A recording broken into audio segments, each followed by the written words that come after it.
안녕하십니까. 지난 주간은 우리가 부활주일로 하나님 앞에 예배를 드렸습니다. 우리가 사도바울 목사님 말씀처럼 고린도전서 15장 14절의 말씀처럼 그리스도의 살아나심이 없으면 우리의 전파하는 것도 헛되며 우리의 또 믿음도 헛되라 이렇게 말씀. 사실은 부활이 없으면 우리는 아무 의미가 없죠. 부활의 소망을 가지고 우리는 살고 이 예수님처럼 그 고난의 십자가를 지셨던 예수님처럼 이 땅에서 우리는 그리스도의 그 마음을 품고 살아갈 수 있는 거지. 만약에 그런 부활의 소망이 없다면 우리는 아마 절망 속에 빠질 수밖에 없었을 것입니다. 지난 시간 우리는 중세교회사를 처음 시작했죠. 중세교회사는 제가 이제 첫 강부터 얘기한 복음의 변질 시대라. 사탄은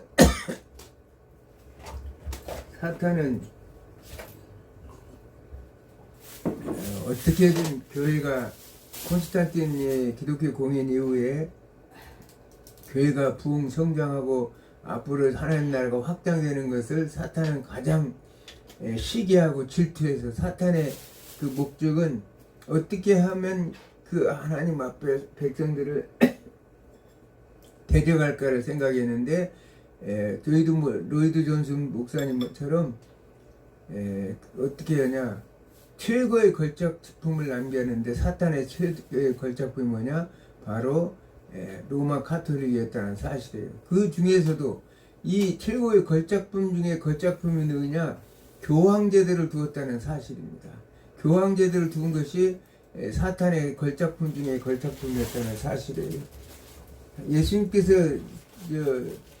주장하시는 것은 사람 위에 사람이 없고 사람 밑에 사람이 없고 어느 누구나가 그리스도 안에서 하나로서 그리스도의 몸된 교회로서 하나 이루는 통일성을 이루는 그것을 교회로 생각하는데 사탄은 그걸 이용해서 유사 기독교라고 그랬죠. 호모이 우시오스라고 유사 기독교. 오늘 지금 로마 카톨릭은 유사 기독교라는 거예요. 기독교라는 옷을 입고 기독교라는 말을 하고 가면을 쓰고 있지만 마치 양의 탈을 쓴 늑대와 같은 그런 무시무시한 그런 종교가 탄생했다는 사실을 우리가 알 수 있습니다. 기독교라고 할 수 없죠. 사실은 로마 카톨릭은. 그래서 오늘은 성경 말씀부터 한번 읽고 나가겠습니다. 갈라디아서 1장 8절과 9절 큰 소리로 읽겠습니다. 그러나 우리나 혹은 하늘로부터 온 천사라도 우리가 너에게 전한 복음에 다른 복음을 전하면 저주를 받을지어다. 우리가 전에 말하였거니와 내가 지금 다시 말하노니 만일 누구든지 너희가 받은 것 위에 다른 복음을 전하면 저주를 받을지어다. 아멘. 받은 것 외에 다른 복음을 전하면 저주를 받을 것이라고 이렇게 말하고 있습니다. 우리가 전하는 복음, 그리스도께서 전하신 복음, 제자들이 받아서 전한 그 복음에 다른 자기 생각, 자기 하나님의 말씀을 위조하고 변조하고 가감한 그 자체를 이단이라고 그랬죠. 우리가 하나님 이단이 다른 것이 없어요. 하나님의 말씀을 자신들이 마음대로 왜곡하고 변조한 것을 이단이라고 말합니다. 우리는 380년 로마 제국이 기독교를 부처한 이후에 1000년 동안 교황이 그리스도의 대리자가 된 시대가 바로 중세 시대라는 거예요. 380년 로마 교회가 테오도시우스 황제가 기독교를 국교로 공인했죠.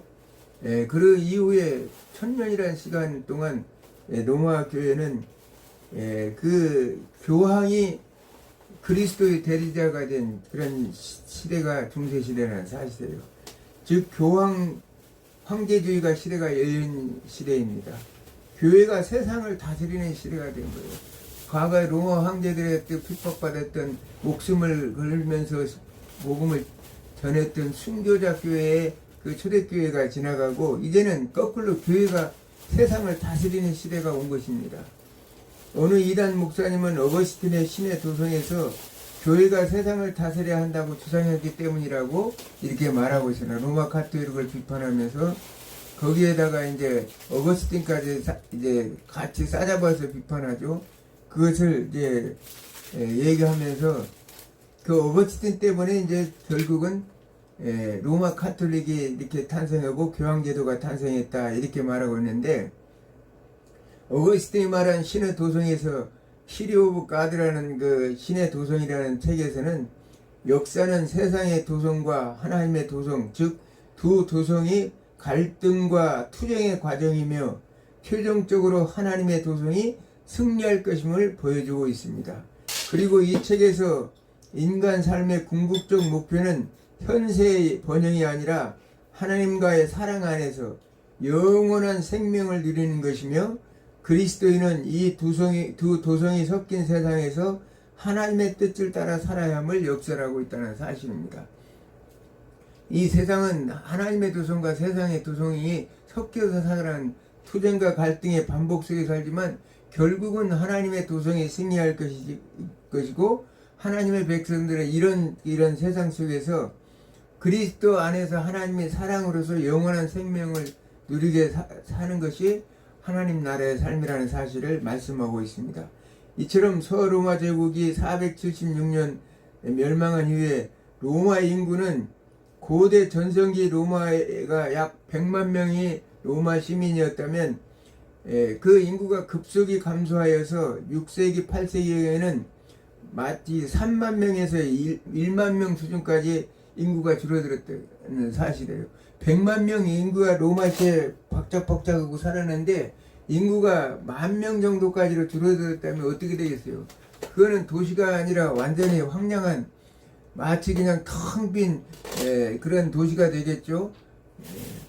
황량한 광야 같은 그런 도시가 됐다는 거예요. 그 위용이 높고 찬란했던 로마의 문화가 다 사라지고 그랬을 때, 오늘날도 한나라 경제의 자립도는 안정적인 경제의 수준을 이루려면 최소한의 인구가 오늘날도 1억이 인구가 되면은 그 인구 내에서 뭐 여러 가지 국내 자체 내에서 생산하고 소비하는 자급자족이 이루어질 수 있다고 이렇게 말하죠. 그러니까 100만 명의 로마의 인구가 10,000명으로 줄어들었으면 거기에서는 정말 아무것도 할 수 없는 그런 도시가 됐다는 사실이에요. 476년 서로마 제국 멸망 후에 인구 감소로 인해서 로마 경제는 화폐 시스템과 또한 화폐 시스템이 붕괴되고 극심한 인플레이션이 일어나서 물물 교환 중심으로 자급자족 경제로 급격히 타락했다는 사실입니다. 이 경제가 사람이 없으니까 이 시장 경제가 이루어지지 않다 보니까 결국은 자그마한 이제 이 물물 교환하는 원시 시대 같이 물물 교환하는 그런 시대로 바뀌었다고 이렇게 말하고 있는 것입니다. 도시 중심의 상공은 쇠퇴하고 농업 기업 기반의 봉건적 생산 체제로 전환되었으며, 교역로 단절과 치안 불안으로, 교역로가 그러다 보니까 단절되어서 이 게르만 민족들이 어긋나거나 차단하고 있기 때문에 교역로가 단절될 수밖에 없겠죠. 그러면서 이제 불법이 성행하는 치안이 불안으로 인해서 유통경제가 사실상 마비되었어요. 그래서 불법이 성행하는 그 도시의 유통경제가 온전하게 이루어질 수가 없었던 것이 로마의 멸망 후에 로마의 사퇴했다는 사실입니다. 가장 중요한 것은 로마 제국이 멸망 후에 유럽에서 문맹률이 급등했다는 사실이에요. 중앙집권적 행정 시스템의 붕괴, 중앙집권적인 행정 시스템이 붕괴되고 경제적인 쇠퇴와 그리고 교육 기반의 파괴가 복합적으로 작용한 결과 문맹률이 급등하게 높아졌다는 사실입니다. 왜냐하면 이 글을 읽을 줄 모르는 사람들이 그렇게 많아졌다는 사실. 왜? 경제가 파괴되고 사회 시스템이 붕괴되니까 결국은 학교 같은 것들이 제9시를 못해서 가르치는 교육기관이 사라졌기 때문에 그렇다는 거죠. 그러면 그 결과의 주요 원인을 한번 살펴보겠습니다. 행정 및 교육 인프라가 붕괴됐는데, 로마 제국은 방대한 영토를 다스리기 위해 관례제와 문자 중심적 행정 시스템으로 운영했으나 로마 제국이 멸망하면서 이러한 체계를 유지할 필요성이 사라졌어요. 모든 이제 문자 중심의 행정 조직이 이루어져서 모든 것들이 원활하게 관리가 되고 필요했는데 제국이 멸망하면서 이런 체제를 유지할 그 이유가 없어졌기 때문에 기존의 공교육 시스템과 학교가 문을 닫으면서 글을 배울 기회가 사라졌다는 거예요.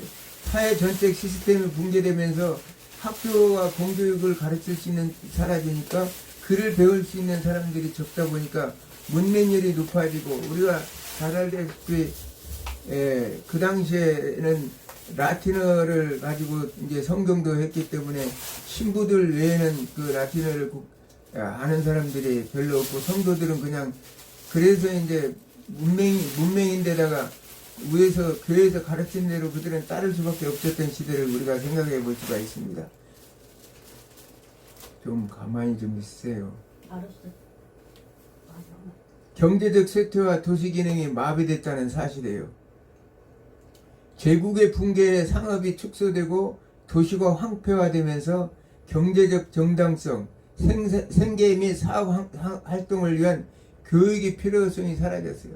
경제가 붕괴하니까 어쨌든 우리가 과거에 어렸을 때 많이 교육을 시켜 잘 배워야 좋은 직장에 취직하고 좋은 곳에 들어가서 행복한 삶을 누릴 수 있을 것이라는 그런 기대감이 사라지다 보니까 결국은 교육의 필요성이 사라져 버렸다는 사실이에요. 교육은 보편적인 교육 환경이 사라지고 교육은 전문적인 기술이 됐다. 공부하는 것은 전문적인 기술적인 분야로 모든 보편적인 우리가 글을 배우는 것은 보편적인 우리 삶의 수단인데 그거 보편적인 것이 사라져 버리고 오히려 글 배우는 사람이 기능적인 그런 것이 되어버렸다는 사실입니다. 기술이 되었다는 사실이에요. 다수는 생존을 위한 농협에 치중하게 돼서 상공업이 무너지고 우선 자급자족을 해야 되니까 생존을 위한 농협에 치중하게 되었다는 사실이에요. 그러면서 이제 로마는 지배계층의 교육과 문화적인 차이가 발생했습니다. 로마 귀족 계급이 몰락하고 게르만족 등 새로운 지배 계급이 들어섰습니다. 초기 게르만 민족은 문자 문화가 아닌 구전 문화를 기반으로 했기 때문에 문자가 아니고 말하자면 입으로만 전하는 그런 문화이기 때문에 그들은 로마의 문자 중심 문화를 물려받거나 유지할 동기가 약했어요. 왜냐하면 그 게르만 민족들이 쳐들어왔지만 큰 로마를 점령했지만 결국은 그들에게 아무것도 이제 주어지는 것이 아니라 그걸 받으려는 동기가 약했다는 거예요. 그 로마의 문화, 문자, 문명 이런 것들을 받아들일 동기가 약했다는 사실입니다. 교육 중심의 제한적 교육의 중심의 일반 대중에서 이 당시에 교회로 옮겨졌다는 사실입니다. 일반 대중에서 교육이 이제 교회로 옮겨졌어요. 그래서 성직자들만이 글을 읽을 수 있게 되면서 일반인들의 문해력은 급격히 감소했어요. 일반인들은 성경을 읽을 수 있는 그래서 이제 교회만이 유일하게 이제 그걸 가르칠 수 있는 기관이 됐었는데 이 성직자들만 글을 읽을 수 있는 그런 제도가 됐다는 사실입니다. 결과적으로 로마 시대의 보편적인 교육 환경이 사라지면서 중세 초기에는 지식의 전수가 제한적이고 비문자적인 방식으로 이루어졌다는 사실이에요. 지식이 이렇게 전수가 이렇게 돼서 이제 책을 읽을 수 있고 글자를 읽을 수 있어야 돼 지식이 전수가 되고 문화와 문명이 발달하는데 그것이 없어지니까 결국은 모든 것이 제한적이게 되고 비문자적인 방식으로 이루어졌다는 사실이에요.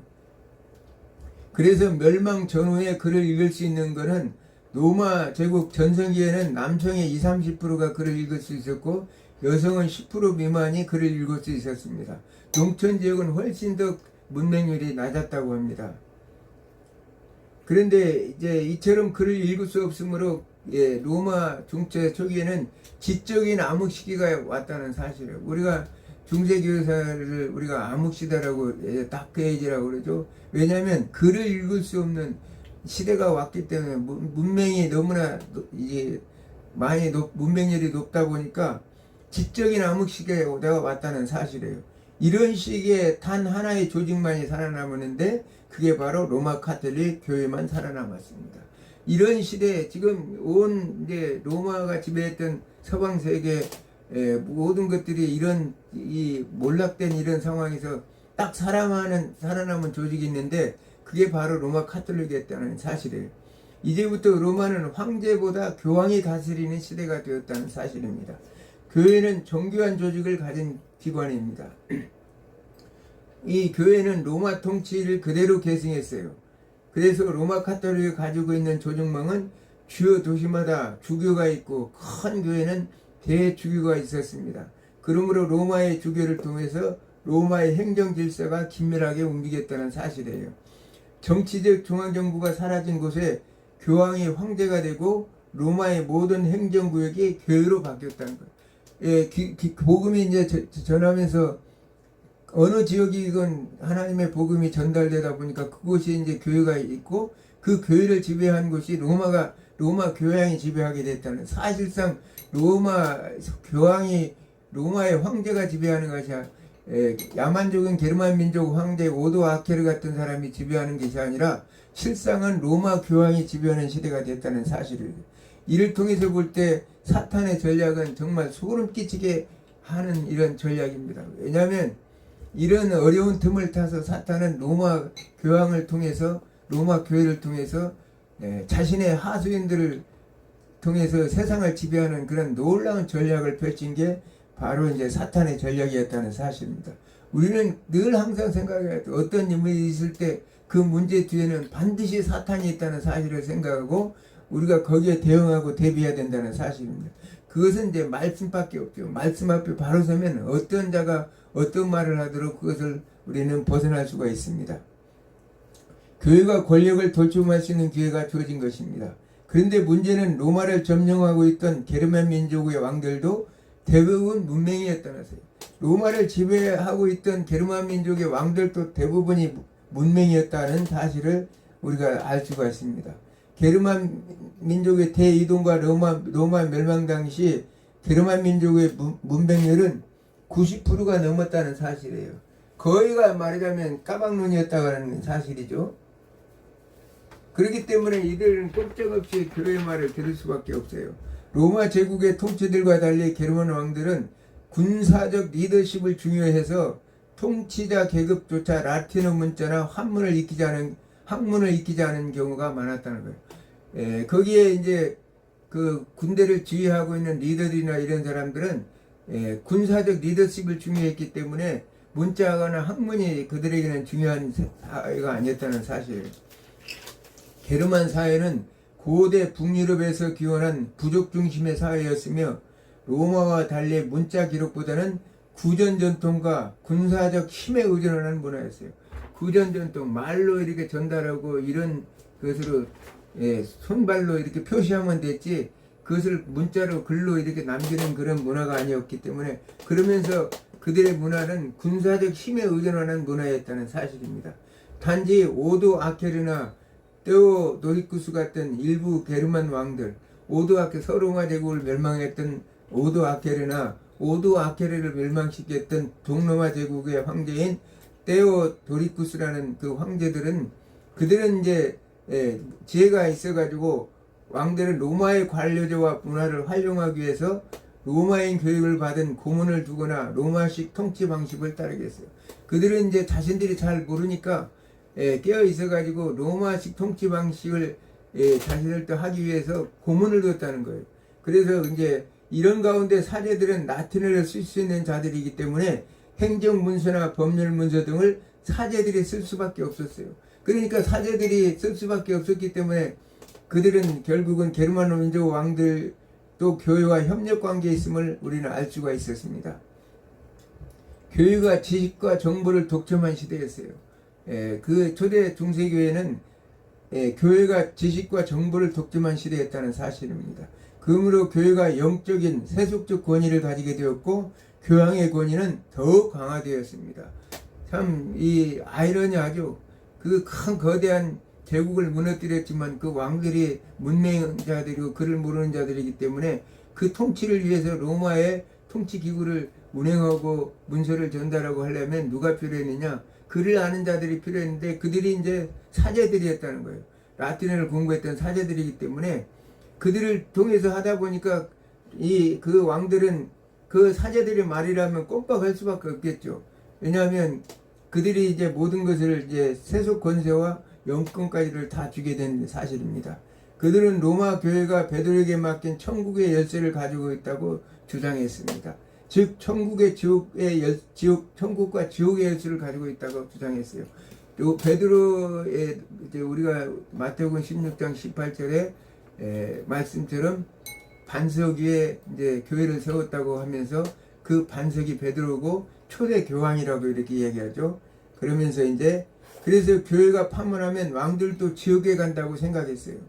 그래서 로마 게르만 왕들이 교회가 이제 왕들을 이제 말하자면 파문하면 자기들이 지옥에 간다고 생각했기 때문에 꼼짝을 못했다는 거예요. 그래서 교황이 황제도 폐위할 수 있는 교황 황제주의 시대를 열렸던 것입니다. 교황이 황제보다 위에 있는 그래서 모든 세속 권세까지를 지배하는 그런 시대에 열렸다고 이렇게 말하고 있습니다. 그래서 어떤 이단 목사님은 로마 교황주의는 어거스틴의 작품이라고 얘기하고 있습니다. 어거스틴의 작품이기 때문에 로마 교황주의가 생겼다고 이단 목사님이 그렇게 얘기하고 있어요. 그런데 어거스틴에 그해져서 하나님의 도성에서 하나님의 도성과 세상의 도성은 두 도성의 개념을 통해 영적 권위와 세속 권력을 구분하여 제시하고 있어요. 정교 분리의 근간이 되는 논리를 우리가 정교했던 것, 영적 권리와 세속적 권력을 구분해서 제시했음을 알 수 있습니다. 그 당시에 도나투스 논쟁 등은 이단 문제를 해결하는 과정에서 국가가 교회 문제를 개입하고 이단들이 박해하는 것을 정당화하기도 했다고 주장하고 있습니다. 어거스틴 때문에 그런 거예요. 왜냐하면 사회 질서를 무너뜨리고 교회를 혼란하게 만드니까 그 도나투스파들이 자기들만이 순수한 교회라고 해서 다른 사람들은 그건 잘못된 죄 종들이라고 이렇게 함으로 인해서 교회를 분열시키고 파괴하기 때문에 그 질서를 바라기 하기 위해서 어거스틴이 잠시 국가 권력을 들여서 그 사회 문제를 투쟁으로 일삼는 자들을 해산시키고 그들을 잠잠케 했던 그런 사건을 통해서 이 모든 교회가 로마를 지배하는 원인은 어디 있느냐, 세속 권세까지 주요한 것은 바로 이제 어거스틴의 하나님의 도성에서 그렇게 말을 했기 때문이라 이렇게 그들은 생각했다는 사실. 사실 어거스틴은 중세 신정 정치인이 기반이 되는 교회 중심적 국가관을 제공하며 현대적인 의미의 완전한 정교 분리자라기보다는 교회의 우월성을 기반으로 한 신학적 종교 관계를 다루고자 하였습니다. 교회의 이 우월성을 통해서 세속 권세보다도 교회가 우월하기 때문에 신학적인 그 질서와 관계를 다루기 위해서 그렇게 글을 썼다고 이렇게 할 수가 있습니다. 어거스틴의 생각은 이사야 11장 19절의 말씀처럼 물이 바다를 덮음 같이 여호와를 아는 지식이 세상에 충만할 것이라. 이 지금 그런 물이 바다를 덮음 같이 여호와를 아는 지식이 온 세상에 충만해서 하나님의 말씀으로 세속 권세에 들어가서 그 말씀 속에서 세상이 변화되기를, 하나님 나라가 완성되어가는 그런 변화되어지는 과정을 그가 그렸는데, 그 이단 목사님은 어거스틴 때문에 로마 카톨릭의 세속 권세까지 다 쥐고 지금의 이 중세교회를 부패시켰다 이렇게 말하고 있습니다. 어거스틴이 주장하는 사실은 그거 아니죠. 이사야 11장 7절의 말씀처럼 그 시기가 오면 하나님의 도성이 승리할 그 시기에 암소와 곰이 함께 먹으며 그것들의 새끼가 함께 엎드리며 사자가 소처럼 풀을 먹을 것이며 젖먹는 아이가 독사의 구멍에서 장난하며 젖된 아이가 독사의 굴에 손을 넣을 것이라는 이런 세상이 올 것이다. 이 지금은 세속 권세와 투쟁 중에 있지만 어거스틴은 반드시 하나님 나라의 도성이 승리할 것이고, 이런 승리의 나라에는 이런 세속적인 권세가 다 사라지고 이런 평화의 나라가 올 것이라고 주장한 것이 바로 어거스틴이 말한 하나님 도성에서 말하는 그 본질이라고 이렇게 말할 수 있습니다. 어거스틴이 주장한 로마 교회처럼 교회가 세속 권세를 가지고 세상을 통치하기를 바라고 기록한 것이 아니라는 사실은 명백한 것입니다. 이것이야말로 사탄의 음모인 것입니다. 그 이단 목사님이 어거스틴을 이렇게 악한 사람 자고 몰아붙이는데 어거스틴의 이 신학적 사상을 이어받은 우리 한국 개신교도 잘못이다. 그래서 이제 개신교를 그가 아주 그냥 헐뜯고 하는데 그것이 사탄의 음모라는 사실이에요. 잘못 제대로 알지도 못하고 어거스틴의 그 기록한 시리 오브 가드라고 하나님의 도성 이 자체에도 그가 제대로 완전하게 읽어보지도 않고 하나님의 신학적 관점에서 하나님 나라 관점에서 읽어봤으면 그런 말이 없을 텐데 그냥 이 거달기식으로 조금 그것만 발췌해가지고 도나투스 논쟁 같은 그런 것들만 발췌해가지고 결과적으로는 교회를 이렇게 공작하는 그건 사탄이 하는 죄계라는 사실을 우리가 알 수 있습니다. 사탄의 음모인 거죠. 로마 카톨릭은 교황 모설과 교회의 머리는 그리스도가 아니라 교황이라는 극단적인 주장을 했어요. 교황은 무하다. 교황은 무하다. 교황은 무하다는 얘기는 그리스도와 동격이라는 얘기죠. 인간으로서. 그러면서 교회의 머리는 그리스도가 아니라 그들은 교황이라는 극단적인 주장을 하게 됐다는 사실입니다. 그 후에 교황 레오 1세가 신학적으로 교황 제도의 토대를 세웠다면 590년에는 그레고리 1세가 교황 제도를 정립함으로 교황 시대, 즉 본격적인 중세 시대가 시작되었습니다. 그 당시 사람들은 교회가 하라는 대로 해야 연옥이든 천국이든 갈 수 있다고 생각했습니다. 글을 모르고 하나님의 성경을 모르는 라틴어로 쓰는 성경이기 때문에 신부들밖에 몰랐기 때문에 일반 성도들은 몰랐죠. 종교개혁 이후에 이제 성경을 다시 이제 독일어로 번역한 루터와 같은 나라들이 있어서 일반 성도들이 성경을 읽고 영어로 번역해서 진짜 성경을 읽으면서 하나님의 말씀은 이런 것이었는데 우리가 속았구나 그런 생각을 갖게 됐듯이 그들은 이제 그걸 모르니까 교회가 하라는 대로 해야 연옥이든 천국에 갈 수 있다고 생각했다는 사실입니다.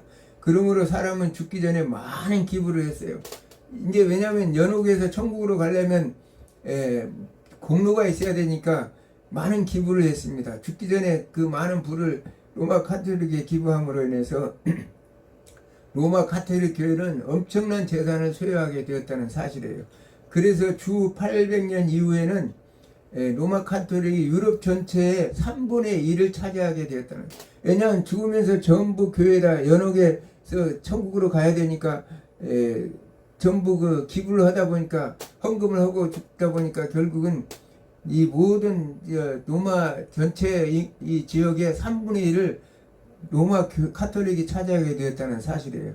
그러므로 해서 우리는 우리가 한 가지 중요할 수 있는 이게 오늘날 생각할 수 있는 건 우리가 교육제도가 이렇게 무너지면 한 나라 정치, 경제, 사회, 문화 등 모든 것이 무너진다는 사실을 알 수 있어요. 그 당시에 로마 카톨릭이 이렇게 지배할 수 있었던 것이 그들은 알고 이 백성들은 그를 몰랐기 때문에 그들이 하라는 대로 하나님 말씀이 그렇게 하는가 보다만 생각하고 따를 수밖에 없었듯이 우리가 문자라는 것은 그만큼 글을 알 수 있다는 건 그만큼 소중한 것입니다. 우리나라는 기독교가 한글 보급에 끼친 영향은 막대하다고 했어요. 우리나라가 발전할 수 있었던 것은 기독교가 보급되면서 한글 보급에 끼친 영향은 막대하다는 사실입니다. 기독교는 19세기 말에서 20세기 초에 최초 한글 성경 번역과 보급을 통해 문맹률을 낮추고 띄어쓰기 등 현대 한글 체계를 정립하여 한글 대중화에 결정적 역할을 했습니다. 존 로스 선교사가 1882년에 최초의 한글 성경인 예수 성교 누가복음 전설을 번역하는 등 초기 선지자들은 성경과 찬송가를 순한글로 발행하여 한글 보급의 중심 역할을 했습니다. 어려운 한문 대신에 평민들이 사용하는 그 당시는 이 사대부들은 한자를 쓰고 일반 평민들은 언문이라고 해서 여성들이 쓰는 글이라고 해서 언문 성경을 보급했다는 사실이에요. 한글 성경을 보급해서 대중적인 문자임을 입증했습니다. 그래서 우리 어머님도 학교를 모셨는데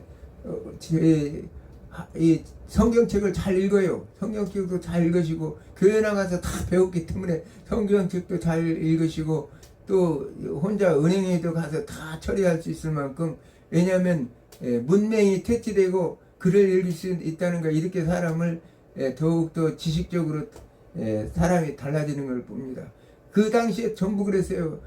공부 학교를 못 다니는 사람들도 전부 교회 나와서 성경 따라 읽고 또 찬송가 부르고 그러다 보면 한글을 다 깨우쳐 가지고 나중에는 누구보다도 지혜로운 자들이 되었다는 사실을 우리의 선조들이 다 그렇게 이 나라를 복되게 만들었다는 사실입니다. 아멘. 교회는 예배와 교육을 위해 한글을 가르치며 이는 자연스럽게 문맹 퇴치 운동으로 이어졌습니다.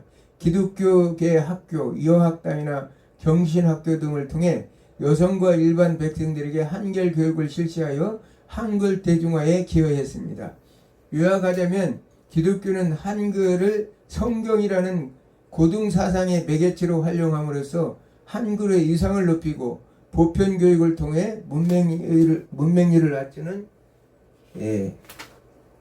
한글의 정책에 결정적인 역할을 했다는 거예요. 이 고등지식인 성경을 통해서 그 성경을 보급하고 교회에서 가르치고 하다 보니까 글을 모르던 학교를 그 당시에 가난해서 못 가던 많은 일반 시민들도 다 한글을 알게 되고 그러다 보니까 교육열이 높아지고 아까 얘기했지만 교육열이 사라지니까 로마가 처철하게 무너져 버리고 로마 카톨릭에 지배를 당하는 그런 일이 있어요. 3분의 1이 전 로마의 3분의 1이 로마 카톨릭의 영토를 다 차지할 정도로 부를 쌓아주는 그런 역할을 했다면서요. 오늘날도 거짓 목사들이 이게 많이 어리석은 자들을 해서 현금 강요를 해서 부를 축적하는 그런 현대적인 그런 교회들도 많죠.